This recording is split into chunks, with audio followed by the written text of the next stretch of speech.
Bonsoir, bienvenue dans votre journal. À la une de l'actualité de ce mercredi 10 octobre, la présentation du projet de téléphérique qui enjambera la Garonne pour relier l'Oncopole à l'université Paul Sabatier, le premier opérateur de microcrédit en France, l'ADI qui lance une campagne pour aider les jeunes entrepreneurs et enfin un coup de projecteur sur une pratique de plus en plus tendance, la fabrication de meubles en carton.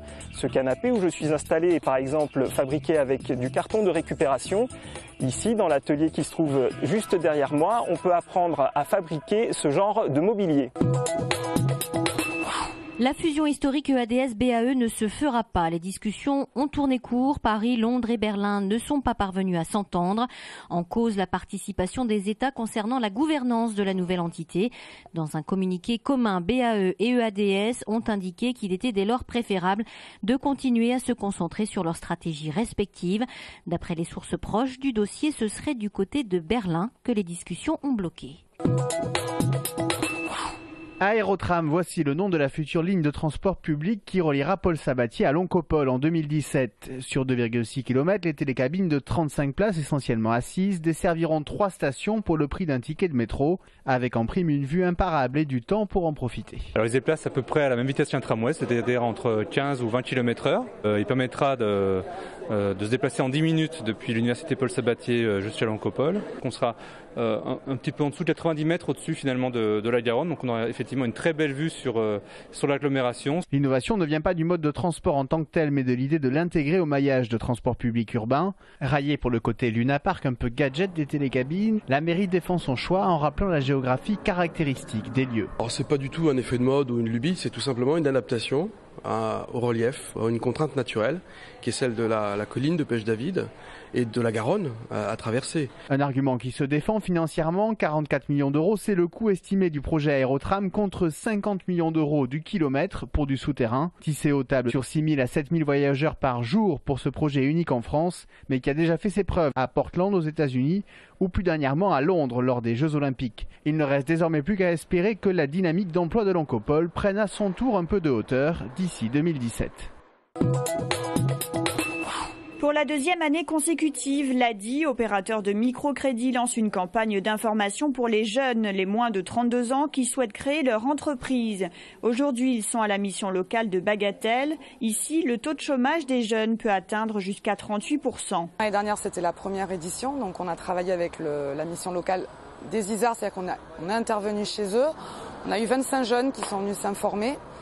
Beaucoup de jeunes qui sont venus après coup parce qu'ils n'étaient pas forcément disponibles le jour même. Et on a à peu près un quart des jeunes qui sont rentrés en promotion directement après l'information collective. Il y a près d'un tiers pour qui il n'y a pas eu de création d'entreprise au bout, mais du fait de s'être engagés dans cette démarche de création d'entreprise, ça les a remis dans une dynamique positive et du coup, ça a facilité leur retour à l'emploi. Lydia, 27 ans, est toute jeune créatrice d'entreprise. L'an dernier, diplôme de massage en poche, elle contacte l'ADI et suit le parcours d'accompagnement Créa Jeune, puis crée son entreprise. Le microcrédit peut aller jusqu'à 6 000 € remboursables sur 24 mois. Il y a des problèmes administratifs, des problèmes financiers qui se mettent en place. C'est dur de trouver toujours sa clientèle. De trouver son réseau, d'étendre son réseau, donc c'est toujours très difficile, mais bon, la motivation elle est là. Et les jeunes diplômés comme Lydia se tournent de plus en plus vers la création d'entreprises. Plus globalement à l'ADI, sur les 337 jeunes qui ont suivi le parcours depuis 5 ans, 135 sont aujourd'hui créateurs d'entreprises. Comme chaque mercredi, Marion, Martine et Hélène viennent prendre un cours de fabrication de meubles en carton. Marion a quasiment terminé la commode sur laquelle elle travaille depuis 30 heures. C'est ma première création. Tout simplement le matériel qui me plaît et puis que ce soit personnalisé, qu'on fasse chacun à sa façon.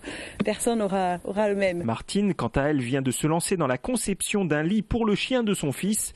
Hélène avance sur une armoire pour sa salle de bain, conçue à partir de carton d'emballage de lasagne. Après, ce sera caché parce que bon, c'est quand même bon, mais voilà, les lasagnes seront cachées. Voilà, on construit un meuble par ses propres moyens, des trucs de récup et voilà.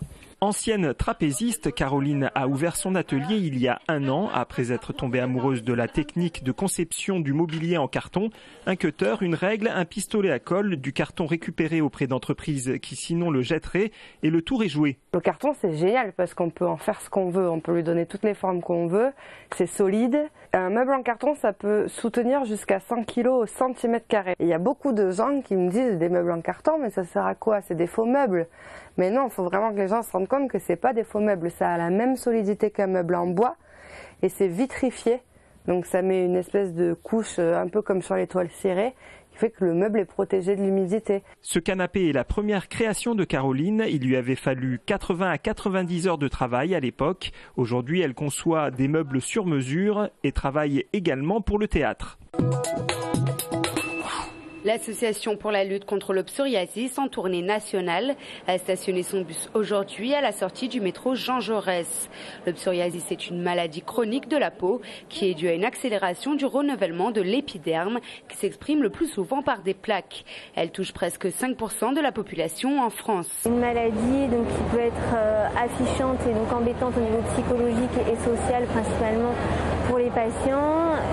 Il faut faire attention à ce que les patients ne soient pas trop exclus socialement et donc il est important de reconnaître la maladie, que les patients consultent des médecins, voire des dermatologues, qu'ils soient pris en charge pour leur maladie. Des informations et des conseils gratuits délivrés par des dermatologues étaient au programme pour les visiteurs aujourd'hui. Les traitements principalement qu'on propose sont en premier des traitements avec des crèmes qu'on applique sur la peau de manière régulière. Et quand le psoriasis est très important, on peut donner des traitements comprimés voire en injection. Cette tournée vise à dépasser les préjugés et à lutter contre les discriminations des personnes atteintes de cette maladie. Il y a une association qui nous aide bien et je crois qu'il faut faire encore connaître davantage l'association. Après tout, on est malade, mais ce n'est pas une maladie contagieuse. Et puis, c'est vrai que c'est pas très joli, mais bon, on en vit quand même. Objectif final, sensibiliser pour changer le regard sur les malades, car 83% des patients cachent encore leur maladie. Comme le trait arrière est complètement bloqué, ça la débloque quand même un petit peu. À 11 ans, Stéphie souffre d'une distension des ligaments.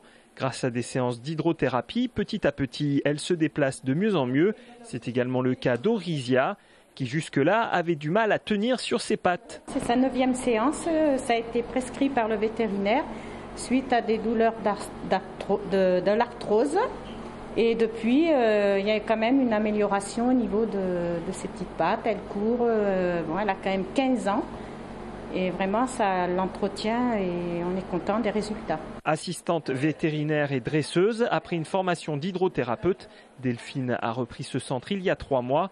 La plupart des chiens qu'elle rééduque ont soit de l'arthrose, soit des dysplasies des coudes et des hanches. Pour les besoins des soins, la piscine est chauffée à 28-30 degrés au poil. Tout ceci pour permettre au chien de ne pas avoir son poids à supporter, bien faire travailler les articulations, ce qui permet du coup d'avoir la synovie, donc, qui est le liquide intracapsulaire, de se reformer plus facilement. C'est un peu l'huile en fait, on va dire d'un coude, pour avoir une articulation qui fonctionne mieux ensuite. Donc le chien même en surpoids, plus avec le gilet donc, qui flotte, et un peu en apesanteur, et donc de ce fait travailler mieux ses articulations. L'hydrothérapie permet également d'entretenir des chiens sportifs. Il n'existe que 4 centres en France. Celui de Balma est le seul en Midi-Pyrénées.